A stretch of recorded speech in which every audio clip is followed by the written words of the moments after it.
The diplomatic disaster Lieutenant Jake Morrison had always been told his mouth would get him into trouble. He just never imagined it would start an interstellar war. The diplomatic meeting on Station Gamma 7 was supposed to be routine. The Zephyrian delegation had arrived 3 days earlier, their crystalline forms shimmering with an otherworldly beauty that had left most of the human crew speechless.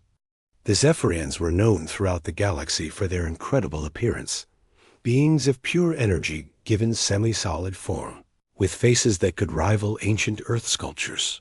Jake had been assigned as a cultural liaison, despite his commanding officer's reservations. Captain Williams had specifically warned him about his tendency toward inappropriate humor. These beings take appearance very seriously, Morrison. Their entire culture revolves around aesthetic perfection. One wrong word, and we could lose this alliance. The meeting was going smoothly until Ambassador Valtara entered the room. She was different from the other Zephyrians. Her energy form flickered inconsistently, creating an almost static-like appearance across her features.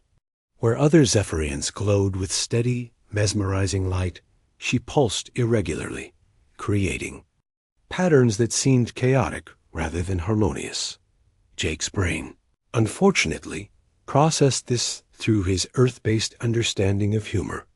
Without thinking, he leaned over to his colleague Tommy Chun and whispered, "Looks like someone needs better reception." The room fell silent.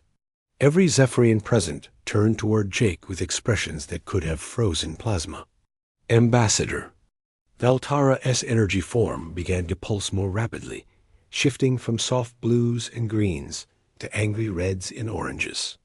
"What did the human say?" demanded High Chancellor Mordeck, his voice carrying harmonics that made the station's hull vibrate.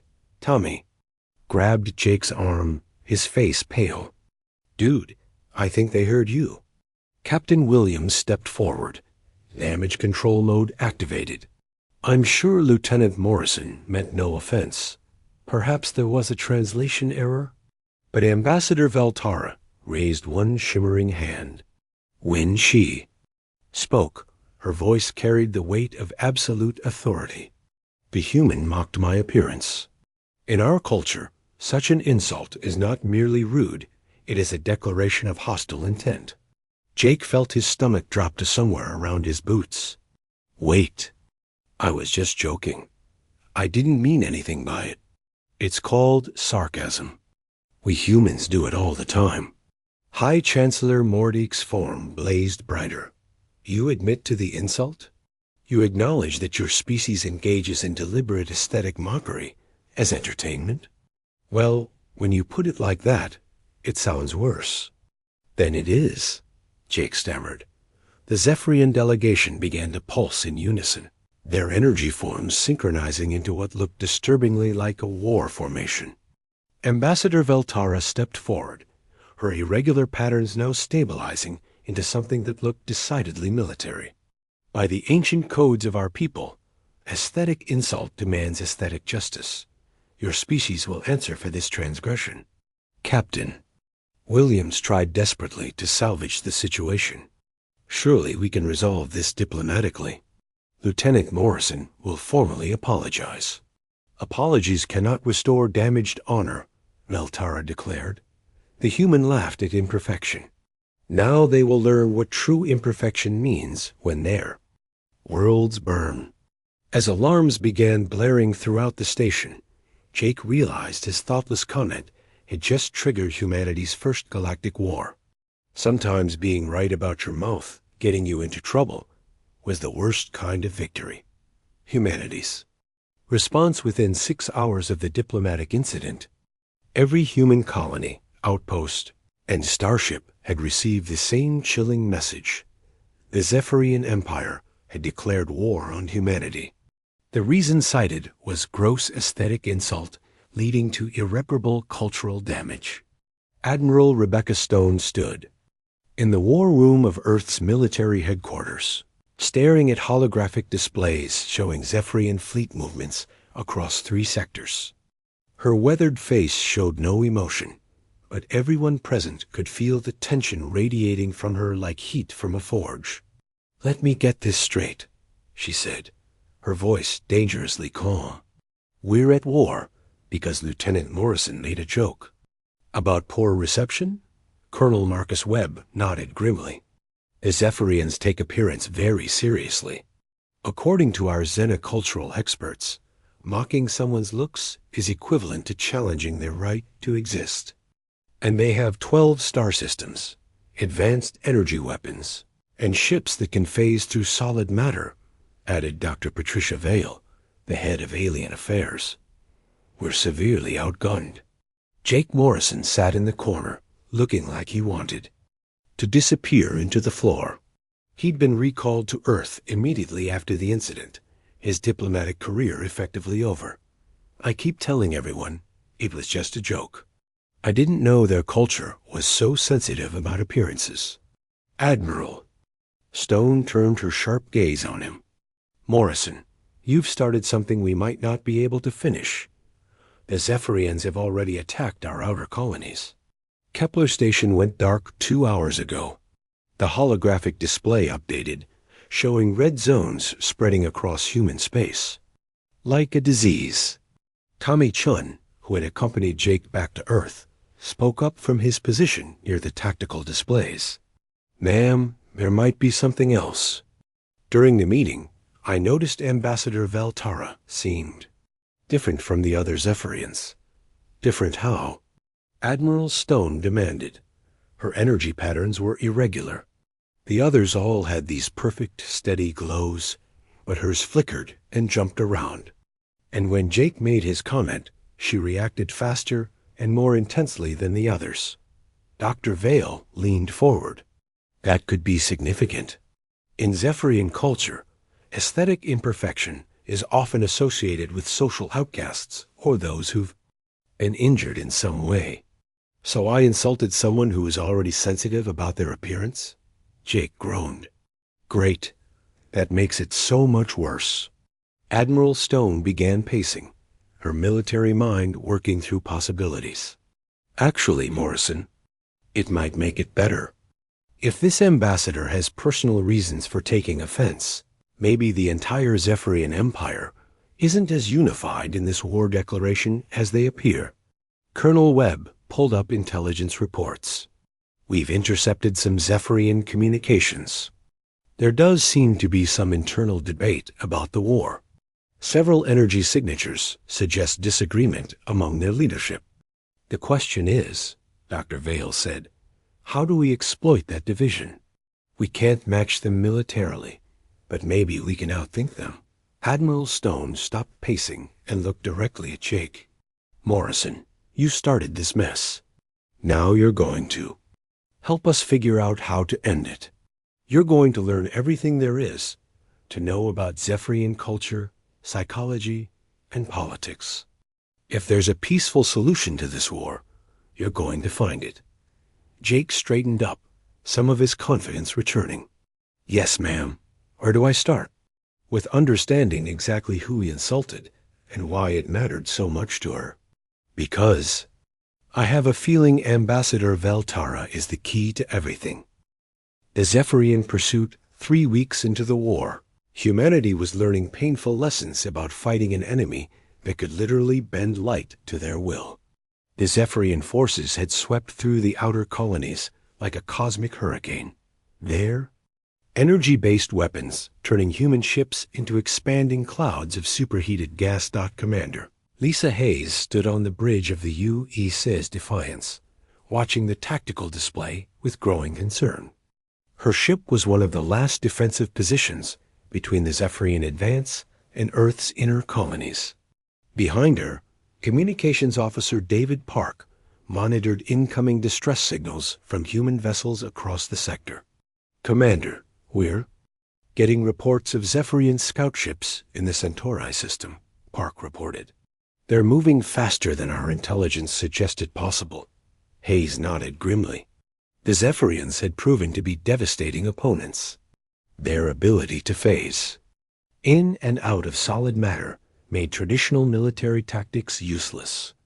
Human missiles passed right through their ships, while their energy weapons could tear through the strongest armor humanity had developed.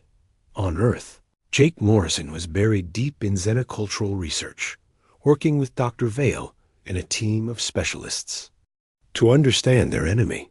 The more he learned about Zephyrian society, the more horrified he became at what his thoughtless comment had triggered. They have a caste system based entirely on aesthetic perfection, he explained to Admiral Stone during their daily briefing. The more beautiful and symmetrical your energy patterns, the higher your social status. Ambassador Veltara, as irregular. Patterns mark her as someone from the lowest caste. Dr. Vale added her analysis. What's interesting is that despite her low social status, she was chosen as an ambassador. That suggests either desperation on their part or that she has some special qualification that overrides her aesthetic disadvantage. Or, suggested Tommy Chun, who had become Jake's research partner, she was chosen specifically because she could be easily offended. Maybe this whole war was planned. Admiral Stone considered this. You're suggesting the Zephyrians wanted an excuse for war? It's possible, Jake said. I've been analyzing their military movements. They were remarkably well prepared for a species that supposedly declared war on impulse.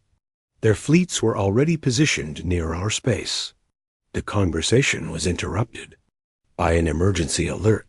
Commander Hayes appeared on the communication screen, her expression tense. Admiral Stone, we've just encountered something unprecedented. A single Zephyrian ship approached our position under a flag of truce. The pilot wants to speak with Lieutenant Morrison specifically. Jake felt his blood turn to ice. Me? Why would they want to talk to me? Only one way to find out, Admiral Stone replied. Hayes patched them through. The main screen flickered, and Ambassador Valtara's irregular energy form materialized. Her patterns were even more chaotic than Jake remembered, pulsing with what seemed like internal conflict. Lieutenant Morrison, she said, her voice carrying strange harmonics. I have come to speak with the human who insulted me. Jake stepped forward, his heart pounding. Ambassador, I want to apologize for my thoughtless comment. I had no idea about your cultural sensitivities. Veltara's form pulsed brighter. Your apology is meaningless. But your ignorance may have revealed something important. Tell me, human, when you looked at me, what did you truly see? Jake hesitated, aware that his answer could determine the fate of billions. I saw someone who looked different from the others. Someone who stood out. Different, imperfect, damaged. Her energy crackled with what might have been pain. In my society, I am nothing. A failed being relegated to the lowest functions. But in your casual cruelty, you treated me as if I were worthy of attention, even mockery. The silence stretched. Between them, heavy with implications. Finally, Veltara spoke again. I did not come here to accept your apology, Lieutenant Morrison. I came to deliver a warning. This war was not my idea. The real enemy revealed. The revelation that Ambassador Valtara was not the true architect of the war sent shockwaves through. Human command. Jake Morrison found himself in the unprecedented position of conducting secret negotiations with a Zephyrian who might be humanity's only hope for survival. Admiral Stone had cleared the war room of all but essential personnel. Jake, Tommy Chun, Dr. Vale, and Colonel Webb gathered around the holographic communicator as Veltara's flickering form materialized once again. This time, however, her energy patterns seemed more stable, less chaotic. Tell us about the real enemy, Admiral Stone said without preamble. Veltara's form pulsed with what Jake was beginning to recognize as emotional distress. High Chancellor Mordick has wanted war with humanity since your species first made contact with the galactic community. Your rapid expansion, your adaptability, your refusal to conform to established hierarchies, all of this threatened the traditional order, So my insult was just an excuse? Jake asked. Your insult was the trigger he had been waiting for. But Lieutenant Morrison, you must understand something about my people. We are not as unified as we appear. There are many among us who question the old ways, who see value in diversity rather than aesthetic perfection. Dr. Vale leaned forward. You're describing a civil war within your own society. A quiet one, but yes. The caste system that has defined us for millennia is breaking down. Younger Zephyrians care less about perfect energy patterns and more about individual achievement. Mordic sees this as corruption, a disease that must be purged. Colonel Webb studied the tactical displays. And fighting humanity serves his purpose how? A common enemy unites a divided people, Veltara explained. By portraying humans as barbaric insulters of Zephyrian beauty, he rallies traditionalists who fear change. Every human ship destroyed reinforces his message that alien influences must be eliminated. Admiral Stone was quiet for a moment, processing the implications. What do you need from us, Ambassador? I need you to survive long enough for the resistance within our society to act. There are Zephyrian commanders who will not participate in genocide, but they need time to organize. Tommy Chun had been monitoring communication intercepts. Admiral, we're picking up increased Zephyrian military traffic. It looks like they're preparing for a major offensive. Veltara's form flickered urgently. Mordic plans to attack Earth directly. He believes that destroying your homeworld will end human resistance and prove his superiority to any dissenting voices among my people. When? Admiral Stone demanded. The fleet will arrive in your solar system within 72 hours. Mordic himself leads the attack force. Jake felt the weight of responsibility crushing down on him. There has to be something we can do. Some way to stop this without millions of people dying. There is, Veltara said quietly. But it requires something unprecedented in both our species' histories. What? Admiral Stone asked. A human must challenge Mordic to aesthetic combat. In our culture, the insulted party has the right to demand satisfaction through a display of superiority. If a human could prove aesthetic worthiness in combat, it would undermine everything Mordic has said about your species. The room fell silent. Dr. Vale was the first to speak. Aesthetic combat? What does that even mean for beings like us? It means, Veltara explained, that Lieutenant Morrison must face Mordic in a contest where beauty, creativity, and artistic expression determine the victor. Not violence, not destruction, but the ability to create something so beautiful that even traditionalist Zephyrians must acknowledge its worth. Jake laughed, but there was no humor in it. I'm a military officer, not an artist. I can't even draw stick figures properly. But you can do something no Zephyrian can, Veltara said. You can be human. And humanity's greatest aesthetic achievement is not perfection. It is the beauty found in imperfection, in diversity, in the unexpected. Admiral Stone looked at Jake with something approaching sympathy. Morrison, you started this war with your mouth. Are you willing to try ending it with your creativity? Jake looked around the room at the faces of people depending on him, then at the flickering form of an alien who had risked everything to help humanity. I'll need some time to prepare, and I'll need help. You'll have it, Admiral Stone promised. Whatever you need. As Veltara's transmission ended, Jake realized he was about to attempt something that had never been tried in galactic history, winning a war through art. The art of War the Earth Defense Fleet formed a desperate perimeter around the home system as Mordic's massive armada emerged from hyperspace. Jake Morrison stood in the observation deck of the flagship UES Unity, watching hundreds of Zephyrian vessels take position like luminous angels of death. In 72 hours, he had somehow become humanity's most unlikely champion. Admiral Stone joined him at the viewport. Are you ready for this, Morrison? Jake hefted the strange device. He and his team had constructed part holographic projector, part quantum computer, part musical instrument. As ready as someone can be to fight a war with interpretive art. The challenge had been broadcast across both fleets. According to ancient Zephyrian law, when aesthetic honor was at stake, combat could be replaced by a contest of creative expression. The winner would be determined not by weapons, but by the beauty and impact of their artistic creation. High Chancellor Mordic's response had been swift and arrogant.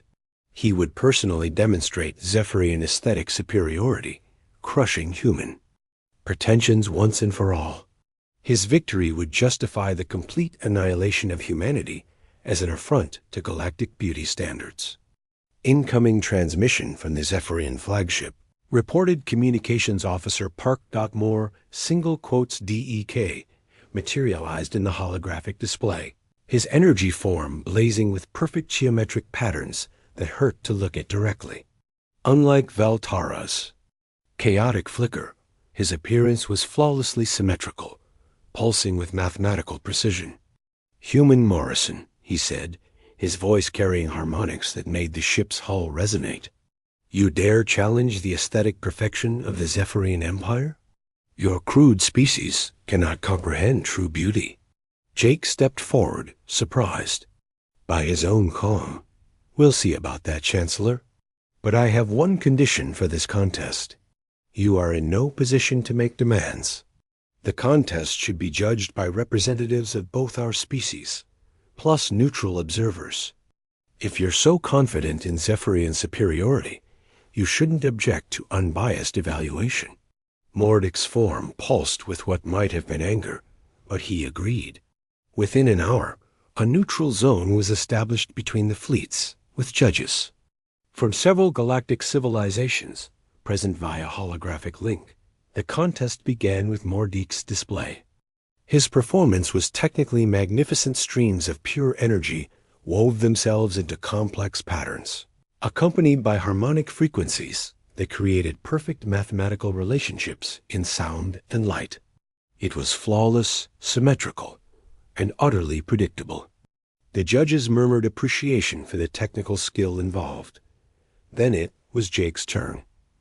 He activated his device, and something unprecedented filled the space between the fleets.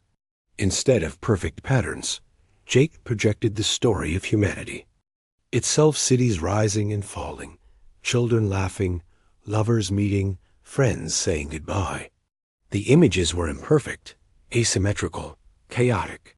They showed humans at their worst and best, struggling and failing and trying again. But as the display continued, something magical happened. The chaos began to reveal its own kind of order. The imperfections became part of a larger pattern, one that spoke not of mathematical precision, but of growth, change, and endless possibility. Jake's narration accompanied the images, his voice carrying across both fleets. "We humans aren't perfect. We make mistakes. We say stupid things that start wars. But we also create beauty from our flaws. We find meaning in randomness. We make art from our pain and music from our struggles." The display showed Valtara's flickering energy pattern, but now it was integrated into a larger composition that made her irregularities seem like unique melodies in a cosmic symphony. Jake's accidental insult became part of the story, not as cruelty, but as the catalyst that brought two species together, despite their differences. "This is what we offer the galaxy," Jake concluded. "Not perfection, but the beauty of becoming. Not flawless patterns, but the endless creativity that comes from embracing imperfection." The silence that followed was absolute. Then, slowly, the judges began to render their verdict. One by one, they acknowledged that while Mordic's display was technically superior, Jake's creation had achieved something more important. It had changed how they understood beauty itself. But the most important judgment came from the Zephyrian fleet itself. Ship after ship began to withdraw from formation, their crews refusing to participate in the destruction of a species that had just proven its aesthetic worthiness. Mordec's perfect form flickered as he realized his authority was crumbling. This changes nothing. Humans remain inferior. No, came Veltara's voice as her ship moved to join the human formation. This changes everything. Lieutenant Morrison has shown us that beauty is not about perfection. It is about truth. And the truth is that diversity creates more beauty than uniformity ever could. As more Zephyrian ships joined the growing peace coalition, Jake realized that his thoughtless comment had indeed started a war, but perhaps it had been the right war, one that needed to be fought, not with weapons, but with understanding. The galaxy would never look the same again. And Jake Morrison, the man who had nearly destroyed humanity with a joke, had saved it with the simple acknowledgement that sometimes the most beautiful thing about imperfection is its infinite potential for growth.